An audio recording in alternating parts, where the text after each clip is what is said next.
A material adverse change, also formulated as a material adverse event or material adverse effect, contingency is a legal provision often found in mergers and acquisitions contracts and venture financing agreements that enables the acquirer to refuse to complete the acquisition or merger or financing with the party being acquired if the target suffers such a change. The rationale for such a clause is a means to protect the acquirer from major changes that make the target less attractive as a purchase. Large transactions often require a long period of time between actual agreement and the completion of the transaction. This time is used to obtain governmental or regulatory approvals, to obtain shareholder or labor consents, and any other required third-party consents. During this period, the target continues to function pending the completion of the merger, and is subject to the normal risks of its business, the economy or acts beyond its control. Each merger agreement that contains such a clause has a different definition of what, in its particular context, constitutes a material adverse change. Often this is one of the few or sometimes, the only way that an acquiring party can refuse to complete a contemplated acquisition.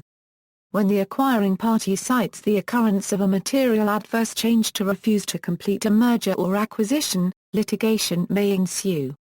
One notable occurrence is the planned acquisition of SLM Corporation by a group including Bank of America and J.P. Morgan Chase. In the United States, much of this litigation occurs in the Delaware Court of Chancery as many large American companies are organized under Delaware law. According to the precedents of that court, an acquirer seeking to avoid completion of a transaction based upon a MAC provision bears the burden of proving that a material adverse change as defined by the parties' agreement has in fact occurred.